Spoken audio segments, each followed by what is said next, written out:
Red Dead Redemption 2 is a game that came out in 2018. It has the best story mode I've ever played, and it's an action-adventure game developed by Rockstar Games, the same people who created Red Dead Redemption 1 and every Grand Theft Auto game. In 2018 at the Game Awards, Red Dead Redemption won 4 awards. It won the Best Performance Award for the voice actor for the protagonist. It won the Best Audio Design. It won the Best Score and Music and the Best Narrative Award. The game is set in a fictional recreation of the American Old West in 1899, and it focuses on the life of Arthur Morgan and his position in the Van der Linde gang. The game follows the gang's decline as they are pursued by lawmen, fellow gangs, and Pinkerton agents. These agents are like private detectives in 1899. The game is completely open world. Anything you see, any animals you see, you can hunt them. The storyline is very rich, and the character development of Arthur Morgan, the main character, is the best I've ever seen in a game. So as a quick summary of what happens, here's this video. We are not criminals. We are outlaws. There's a difference? Sad thing is, good people do bad things. We're more ghosts than people. And where down we go. Grow up. Nothing means more to me than this gang. Bond we share. So where down. We're thieves. In a world that don't want us no more.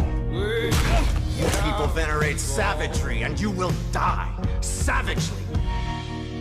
Whoa, you let your. Come on, take your best shot. I just hope Dutch was right when he said that we had to do it to survive. We represent everything that they fear. Killing in cold blood. Revenge. Look at us. Risking our necks and for what exactly?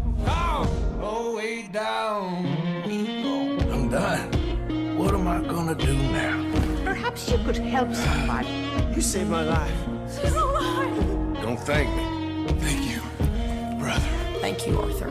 Thank you, Mr. I Morgan. said don't thank me. I ain't looking for forgiveness. It ain't about that. Forgiveness? There's some folks that don't deserve it. This whole thing is pretty much done. And all you can do now is decide the man you want to be for the time you have left. You're a good man. Not a good man. Not usually. There's a good man within you, Arthur. You'll do what's right.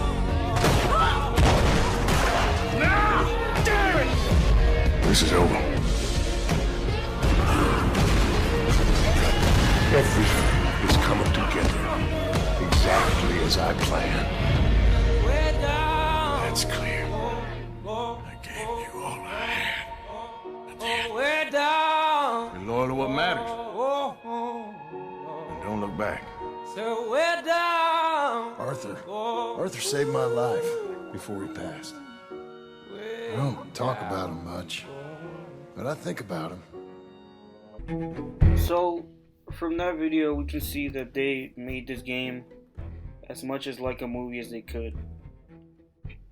So we can break it down like it's a movie. So first of all, the mise-en-scene creation of this game is to emulate the time period of the fictional United States in 1899.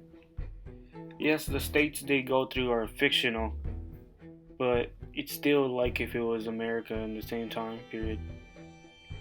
We can see the people wearing the clothing from that time, as well as using the firearms, which would have been top of the line at that time, and different aspects of the time period, like the amount of wilderness there was.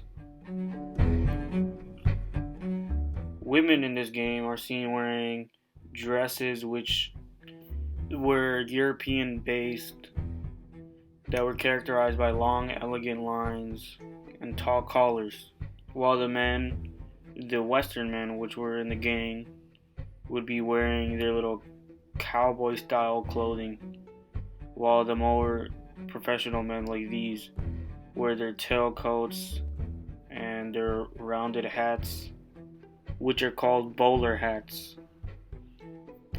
And throughout the game, the top hats remained a requirement for the upper class, as well as facial hair, which was a pointed beard with a generous mustache. And also, normally the hair was generally worn short. And definitely, to add on to the missing scene, the setting of the whole game is that of 1899 in the West. The towns are old, there's saloons, and there's always a fight going on out of people being drunk. They don't have cars, they have wagons dragged by horses. And if you want to move around quicker, you have to get a horse to ride on. The only nicer, bigger houses are still a bit destroyed and very weathered. The lighting of the game is also very important to the storytelling. When the story wants to go towards a scarier path to make you more scared of, let's say, an animal or a person when hunting, it goes darker, like right here. In this part of the story, the entire gang is going out to take over a mansion and take something from them. And the game is dark, so it's scarier and more dramatic. And it does flashing lights behind this woman so that she's more important when she's talking. As a whole, the lighting of the entire game is that of a Western. It's darker when trying to over dramatize different storylines, and it goes very bright and natural just because of the setting. Finally, the depth of the shots for the game are also important to the missing scene. There are scenes where there's many people on screen, but some people behind the main character talking, and then behind them you can see the horses and the camp, and behind that you can see the scenery. While in other scenes you can see very far out into the distance, like when you're playing and you're not inside the story mode, you're just running around, you can see super far. And the game has a way of creating civilization versus wilderness, and there's different parts of the map where there's nothing for miles. The map is supposed to be 29 square miles big, and that explains why it's not just one huge compact city, especially for the time period. So next, for the cinematography of the game, we're going to focus on the scenes created by them for story mode and the camera angles they use there, instead of the open world camera angles you can use yourself, because you can pretty much make your own camera angle the whole time. So when the main characters are speaking to other people, the camera does many cuts so you can focus on who's speaking. It also focuses through the composition by putting them in the center of the shot when they're the center of attention. In other parts where they're just showing off a piece of landscape or what's going on at a party, they'll do different camera movements or angles to help direct the attention to different aspects of the game. Like in this scene where they're about to try to break out and get onto that cart. They put the cart with a moving camera and our main character is jumping onto the cart at the same time. At different angles where you can see them throwing off the operator and see the actions they perform like it's a movie. And of course, as stated before, the lighting helps tell the story of Arthur Morgan. The sound of the game helps create the story as well. The music in the background is the main theme of the game, which helps build suspense by slowly building to a higher intensity of the music.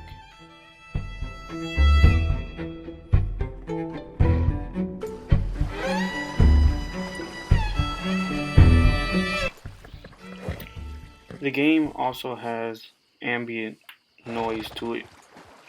The sounds of the horse walking in the water are perfect, while you can still hear the crickets in the background during the night.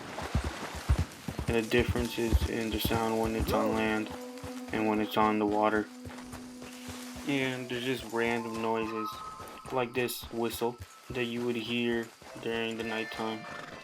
This is all just to build more depth to the game and the scenery of the game.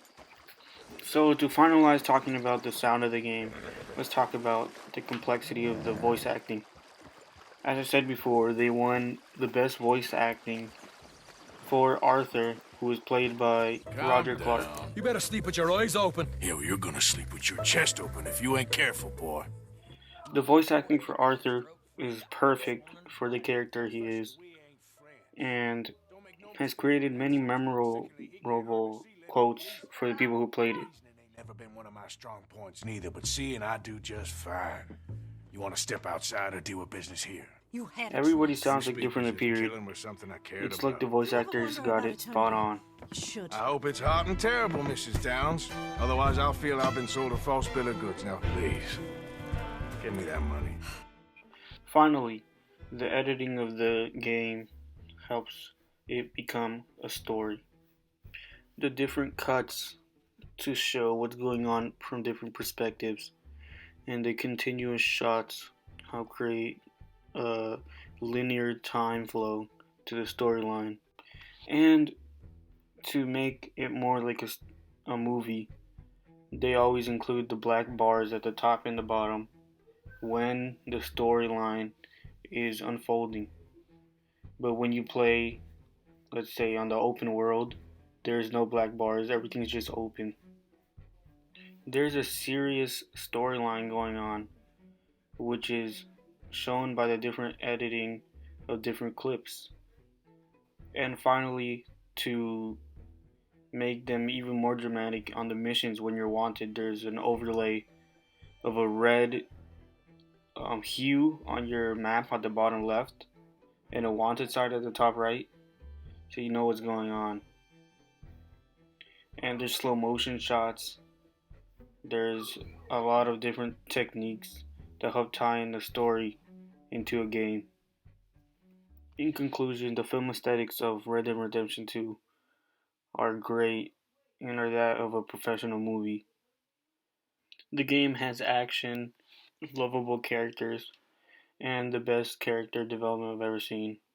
Arthur Morgan's character development is so well done that he's very relatable to the player, to the point that at the end when he dies, many players have felt very sad about his death, even though he was an outlaw and against a lot of things and in a gang, he's still a very relatable person that wants to do good.